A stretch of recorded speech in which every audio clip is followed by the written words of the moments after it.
Mesdames et messieurs, chers téléspectateurs, bienvenue à votre émission H comme hémicycle. La tribune de la représentation nationale reçoit sur ce plateau député Didengar Bassa, élu du département de Kou-Est dans le Logone oriental. Il est président de la commission éducation, enseignement supérieur et recherche scientifique. Il sera question au cours de cette émission de l'état de mise en œuvre de l'enquête parlementaire diligentée par l'Assemblée nationale. Bonsoir. Bonsoir. Oui, et en 2018, l'Assemblée nationale a eu à diligenter une enquête parlementaire sur le système éducatif. Il s'est avéré au cours de cette enquête parlementaire que l'on assiste à la descente aux enfers du système éducatif et vous avez eu à faire des résolutions, des pertinentes résolutions et des recommandations. 3 ans après, où en sommes-nous avec les pertinentes recommandations faites par issues de cette enquête parlementaire? Effectivement, l'Assemblée a diligenté une enquête parlementaire dont je suis moi-même l'auteur et rapporteur général de la commission d'enquête en même temps, qui est présidée par le premier vice-président Moussa Kadam et supervisée par le président de l'Assemblée, Dr Anoun Kabadi lui-même. Nous avons, au sortir de cette enquête-là, proposer 10 pistes de solutions pour la refonte de l'école tchadienne. Oui, quelles sont ces 10 pistes de... On a dit la priorité de la priorité, c'est de revoir les curricula pour réintégrer les valeurs morales, les valeurs sociales, les valeurs républicaines dont nous avons bénéficié avant. Ces valeurs-là ont été dégagées des curricula. Aujourd'hui, les programmes scolaires ne permettent pas d'inculquer ces valeurs citoyennes. Le respect de soi, le respect de la personne âgée, le respect de la différence de l'autre, etc., etc. C'est la valeur du travail. Tout ça, ce sont des choses qui ont disparu de nos programmes scolaires. Il faut les réintégrer. Ça, c'est la première piste de solution que nous avons demandé. On a dit aussi qu'il faut enseigner les matières essentielles à la vie active et garantir les acquis. C'est-à-dire qu'aujourd'hui, on a des enfants qui vont jusqu'en 3e. Vous les laissez une année, ils retombent dans l'alphabétisme. Les études ont montré que l'école tchadienne au Tchad, là, il faut aller jusqu'en seconde, par exemple, pour qu'un enfant reste instruit. Sinon, il retombe dans l'alphabétisme. Alors que partout ailleurs, un enfant qui achève le primaire, il est déjà un instruit. Mais notre système d'enseignement est tel que les acquis des enfants disparaissent au fil du temps quand on ne fait rien pour garantir ces acquisitions scolaires.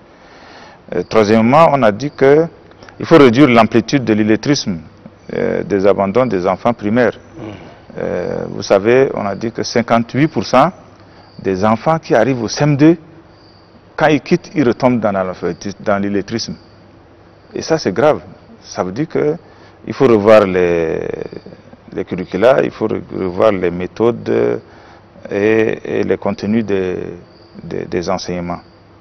Quatrièmement, on a dit qu'il faut développer une culture technologique à tous les niveaux d'enseignement. Je voudrais parler de l'ordinateur. je parle de e-école. Il y en a partout. Aujourd'hui, les NTIC au Cameroun, ça se fait partout, tout autour de nous. Les enfants, dès le primaire, ils utilisent déjà l'ordinateur. Mais chez nous, vous allez trouver des enfants qui vont jusqu'à l'université et ne connaissent pas manipuler l'ordinateur.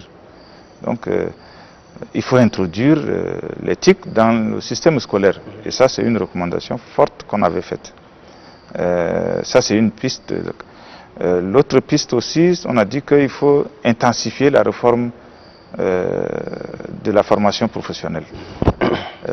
Les gens parlent de redynamiser. On parle souvent de redynamiser, mais ça ne suffit pas. Il faut réformer carrément le système de formation professionnelle.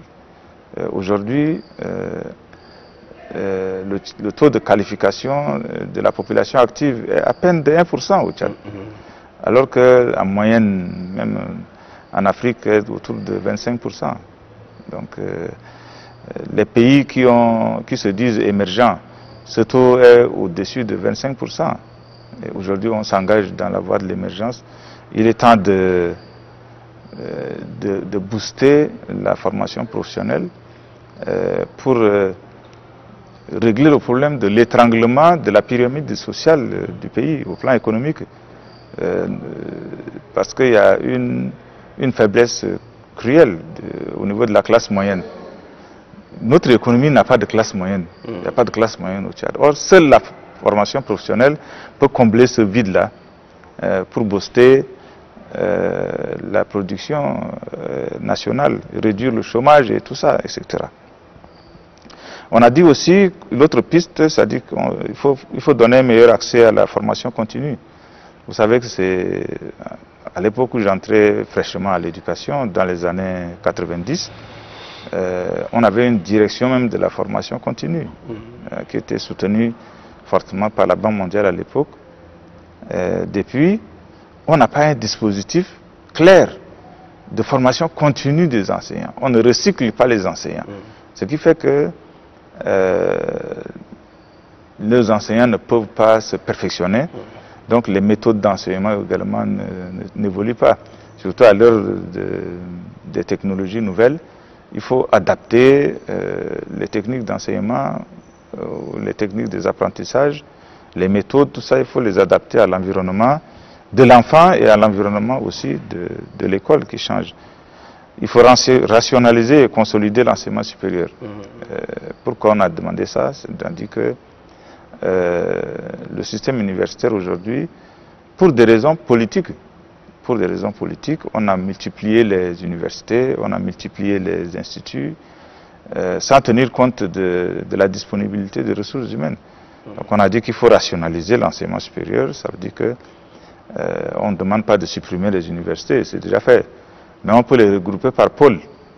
On peut regrouper par pôle spécifique, en leur collant des spécificités. Tel domaine-là, c'est un pôle peut-être pour les lettres, les sciences humaines et autres, et un pôle pour les technologies, un pôle pour la médecine, tout ce qui tourne autour de la science de santé. Donc il faut leur affecter des spécialités. On a vu que ça se fait au niveau de l'Algérie. Donc en ce moment-là, on peut stabiliser un peu les mouvements des enseignants également. Parce qu'aujourd'hui, c'est la même chose qu'on enseigne à Atis, la même chose qu'on enseigne à Sar, à Mundou, etc. Donc il faut rationaliser tout ça. C'est-à-dire que mettre en éducation les ressources humaines avec les dispositifs d'enseignement et de formation supérieure. Huitièmement, on a demandé qu'on accorde plus d'autonomie à l'école. La loi 16 dit clairement que il faut que toutes les écoles, je m'excuse, que ce soit au niveau primaire, au niveau secondaire, chaque école doit avoir un projet d'établissement. Aujourd'hui, demandez au hasard à un directeur d'école quel est son projet. Il ne vous répondra pas.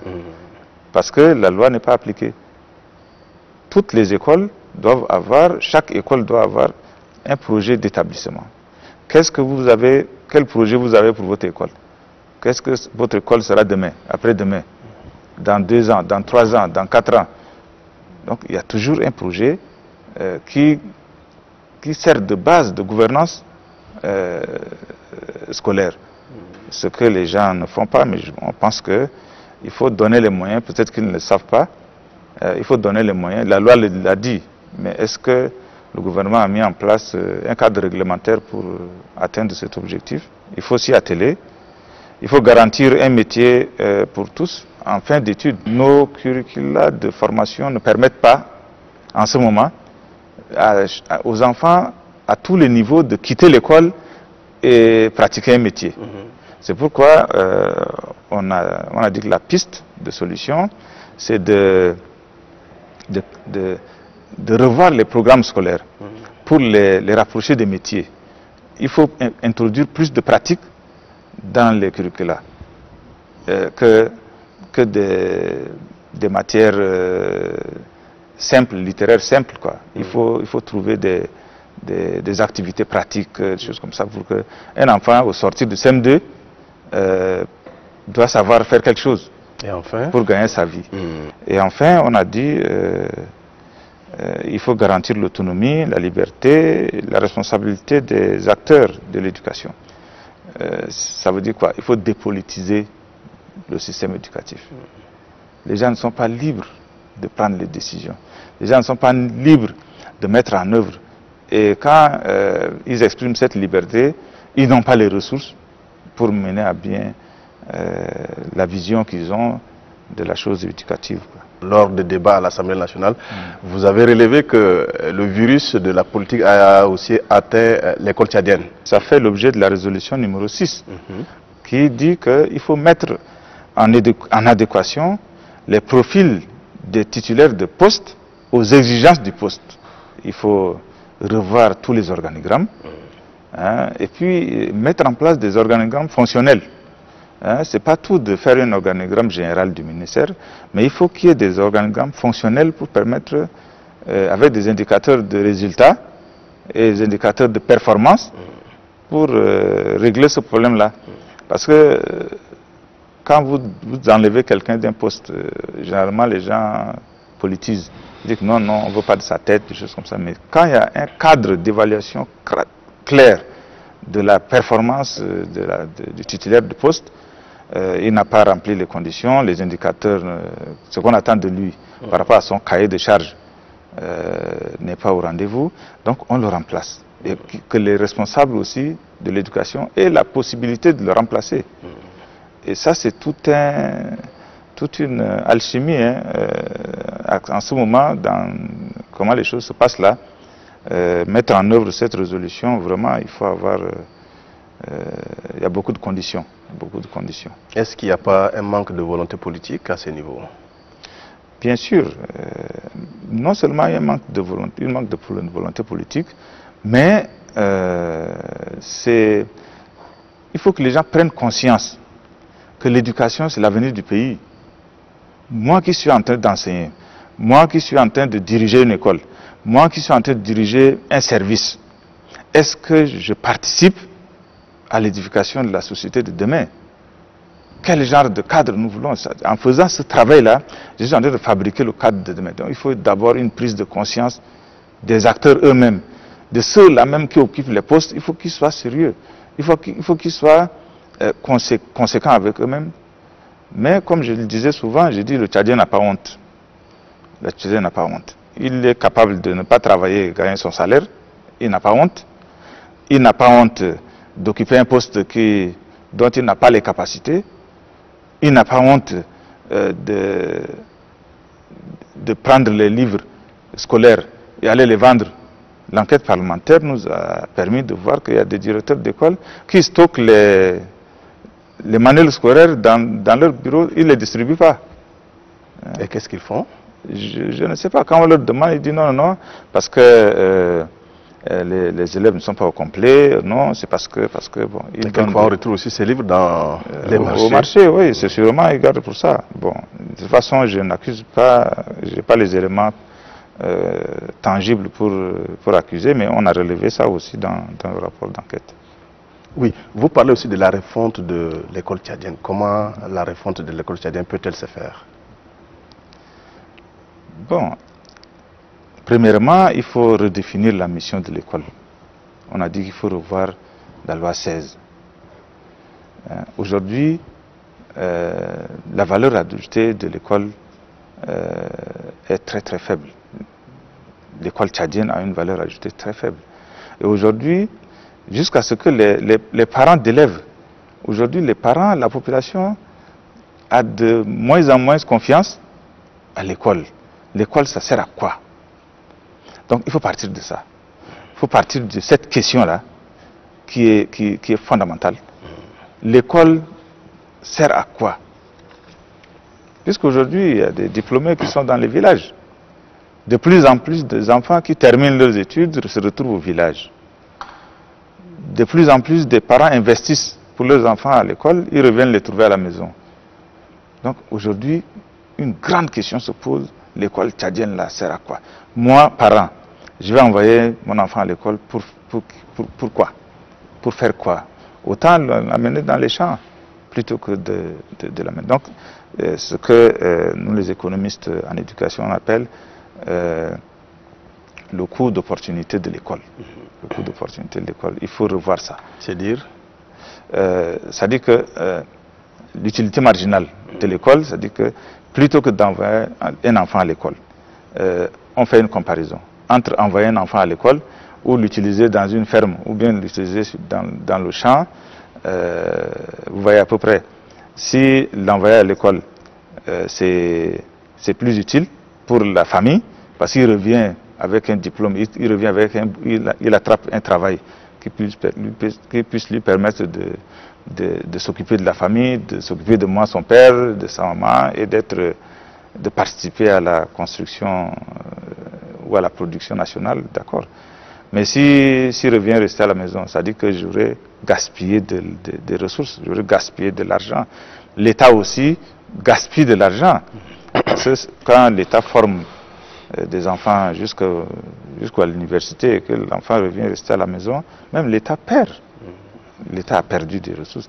Quand les taux de redoublement sont au-dessus de 25%, 22, 25%, et que ça stagne depuis 10 ans. Or, c'est une perte d'argent aussi pour l'État. Donc, c'est des questions qu'il faut se poser. Et on dit, mais pourquoi le niveau d'acquisition des élèves, au niveau généralement on prend le C1, on prend le CM1, pourquoi le niveau d'acquisition sont restés stagnants? Pourquoi? Comment les faire évoluer? Donc l'école, c'est pour... il y a l'équation, hein. On a dit que ce soit les partenaires, que ce soit l'enquête parlementaire, nous au niveau de l'Assemblée, on a constaté que au final, l'école tchadienne fabrique des chômeurs dans sa partie haute et des analphabètes dans sa partie basse. Hein? Parce que quand vous prenez le primaire ne forme que des analphabètes. Vous allez au supérieur, l'enseignement supérieur, la formation professionnelle supérieure ne forme que des chômeurs, puisqu'il n'y a pas de structure pour les insérer. Et à défaut aussi, même au niveau du système d'enseignement, il n'y a pas un système d'orientation des élèves. Ce n'est pas vraiment ça. Donc les enfants souvent sont laissés à leur triste sort. Ils ne savent pas où s'orienter pour non seulement valoriser leur potentiel naturel, mais pour saisir les opportunités, pour s'insérer plus facilement dans la vie active. Et puis il y a la faiblesse de l'économie, il n'y a pas d'entreprise. Surtout, et c'est ce qui tue aussi la formation professionnelle et même l'université. Aujourd'hui, l'université a un problème de financement parce que il n'y a pas de passerelle entre le système universitaire et les opérateurs économiques, par exemple. On n'a pas d'industrie. Il faut avoir des industries, il faut avoir des usines, comme ça, vous formez des ingénieurs, des machins, et puis les gens font de la recherche. Mais quand le tissu économique est faible, on n'a pas d'industrie, on n'a pas des usines, c'est des entreprises qui sont là. Et ces entreprises qui sont là, on dit qu'il y a beaucoup, il y a 50 entreprises formelles à l'époque. Je ne sais pas si ça a évolué. Mais pour tout le Tchad, on avait identifié, l'écosystème a identifié une cinquantaine. Hein. Quand je faisais la stratégie intérimaire pour la formation technique et professionnelle, dans les années en 2012, le Tchad avait que 50 entreprises formelles. Mais ces 50 entreprises, combien ils gagnent? Et quelles sont les filières ça ne permet pas d'insérer ni de les intégrer dans le système de formation professionnelle, ni d'insérer les enfants dans la vie active. Et en termes de propositions et de suggestions, que dites-vous par rapport à toutes ces critiques que vous venez, tous ces éléments que vous venez d'évoquer? Il faut commencer par le bas, mais aussi par le haut. Hein. Par le bas, ça dit qu'il faut revoir les programmes scolaires. Il faut réintégrer les valeurs au niveau de l'école tchadienne, pour que l'école tchadienne serve plutôt, d'abord, serve comme un cadre d'éducation réellement des enfants. L'éducation morale, l'éducation citoyenne, l'éducation qui colle avec les valeurs républicaines. Aujourd'hui, les enfants sont tous tentés par la facilité. Personne ne veut suer, même les parents, que ce soit les enfants, le travail, la sueur. On dit que, même la Bible dit, tu gagneras ta vie, tu mangeras à la sueur de ton front. Ce n'est pas seulement une vérité biblique, mais c'est pour développer un pays, c'est ça. Il faut que tout le monde se mette au travail. L'unité travail-progrès. Il faut partir de là pour permettre aux enfants d'abord de s'assumer, de prendre conscience de leur propre avenir à bas âge déjà, et de prendre conscience qu'ils doivent être des citoyens modèles à bas âge déjà, et leur donner la possibilité surtout le cursus, de quitter l'école et avoir un métier. Donc c'est-à-dire qu'il faut refaire, la refonte de l'école, c'est aussi la refonte des curricula. Et il faut doser les enseignements de telle façon que l'enfant ne soit pas trop surchargé. Aujourd'hui aussi, on surcharge beaucoup. Si dans le primaire, il n'y a pas de problème, mais dans le secondaire, vers la terminale et autres, on surcharge beaucoup les enfants. Aujourd'hui, en France, on a laissé tomber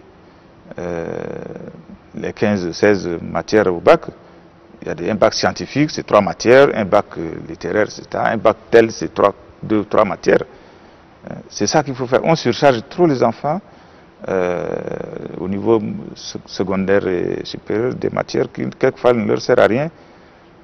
Donc, par le bas, il faut faire la refonte des curriculums en rapport avec les objectifs qu'on a assignés à l'école tchadienne. Et puis, au milieu, il faut mettre un système d'orientation. Et le système d'orientation doit commencer dès le primaire. Il faut prendre les enfants en charge jusqu'à l'université. Et en ce moment, l'enfant sait où ce qu'il va et on augmente les chances de l'enfant d'utiliser au mieux son potentiel et ses capacités qui lui sont propres. Oui, en conclusion. Oui. Maintenant, au sommet, en haut. En haut, maintenant, il faut mettre en place un dispositif pour accueillir ces enfants-là quand ils sortent. Aujourd'hui, par exemple, l'université qui met actuellement en moyenne 4000 diplômés sur le marché par an au Tchad. Quelles sont les structures qui vont accueillir ces enfants-là? Est-ce qu'on a pensé à mettre en place des industries? Est-ce qu'on a pensé... Donc, la politique nationale de l'emploi, ça a été fait par décret. Hein. Nous, on l'attendait à l'Assemblée. On aurait aimé que ce soit une loi.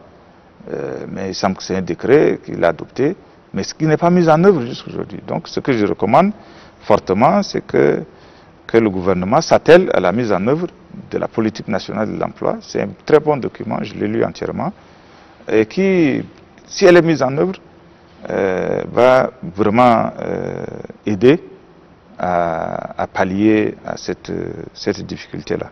Mesdames et messieurs, chers téléspectateurs, c'est sur ces suggestions et recommandations du président de la commission éducation de l'Assemblée nationale que se referme cette édition. Merci, président. C'est moi qui vous remercie. Merci. Merci.